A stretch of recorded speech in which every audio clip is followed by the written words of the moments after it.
দোয়ার ইংরেজিতে বলে সাপ্লিকেশন। সাপ্লিকেশন is the weapon of believers, এটা বিশ্বাসীদের অস্ত্র। সবকিছুর কারামতি যেখানে শেষ, দোয়ার কারামতি ওইখানে।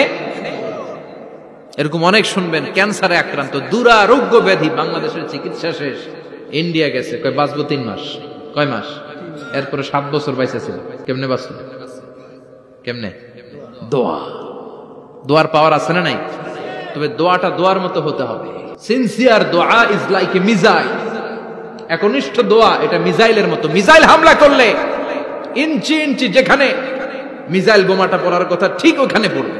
ব্যালিস্টিক ক্ষেপণাস্ত্র নিক্ষেপ করলে লক্ষ্য বস্তু যেমনি ভিত করে, তেমনি দোয়ার মতো দোয়া করলে মুহূর্তেই দোয়া কবুল হয়ে যায়।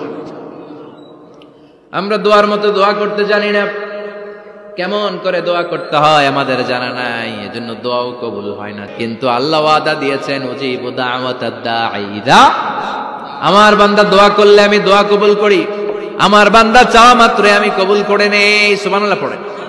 যত দোয়া আপনি করেছেন সব কবুল, সব, all of your du'as are accepted, সব কবুল হয়েছে আল্লাহর কসম। অনেকে বলবে হুজুর এটা আবার কি কইলেন, এতক্ষণ তো ভালোই কইতেছিলেন, সব দোয়া আবার কবুল হয় কেমনে? আমি তো জীবনে কত কিছু চাইলাম, কত কিছু তো পাই নাই। আছে না এরকম? অনেকে অনেক পেরেশান, আফসোস করে, হুজুর চাইলাম আল্লাহ দিল না। 4টা মাইয়া, এবার কাবা ধইরা চাই আইছি পোলার কথা, এটাও হইছে মাইয়া। আছে না নাই? 5টা ছেলে হইছে, মেয়ের জন্য বুকটা হাহাকার। হজে যে আরাফাতের ময়দানে চেয়ে আসলাম, এইবারও হইছে আর একটা পোলা। আছে না নাই? কত কিছু চাইলাম, পাইলাম না, দিল না আল্লাহ। বলে না আপনার সব দোয়া কবুল, তবে কবুল হওয়ার 3টা সিস্টেম আছে। কয়টা? আপনি যত দোয়া করছেন সব কবুল, কারণ আল্লাহর কাছে কিছু চাইলে আল্লাহ ফিরাইয়া দিতে জানে না।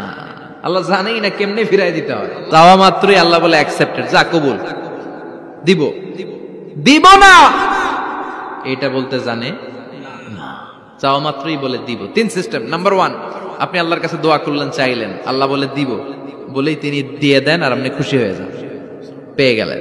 নাম্বার 2, আপনি আল্লাহর কাছে দোয়া করলেন, চাইলেন, তখনও আল্লাহ বলে দিব, তবে এখন না, সবুর, একটু পরে দিব। কখন দিলে আমার জন্য ভালো, আমার চেয়েও ভালো জানে কে? আল্লাহ, পরে দিবে। নাম্বার 3, চাইলেন, দোয়া করলেন, আল্লাহ তখনও বলে দেব, তবে এখনো না, পরেও না, কিয়ামতের দিন যেদিন বিপদে পড়বি ওই দিন দেব। যেদিন তোর বাবা তোরে চিনবে না, তোর মা তোরে চিনবে না, বন্ধু বন্ধুরে চিনবে না, পীর সাহেব মুরিদরে চিনবে না, মুরিদ পীর সাহেবরে চিনবে না, ইমাম সাহেব মুসল্লিরে চিনবে না, মুসল্লি ইমাম সাহেবরে চিনবে না, কেউ কাউরে চিনবে না। ওই কঠিন দিনে তোরে আমি বাঁচাইয়া দেব। তাইলে দোয়া যা করছেন ছোটবেলা থেকে আজকে পর্যন্ত, লস হয়েছে না লাভ? লস না লাভ? এজন্য বেশি বেশি দোয়া করার দরকার আছে না নাই?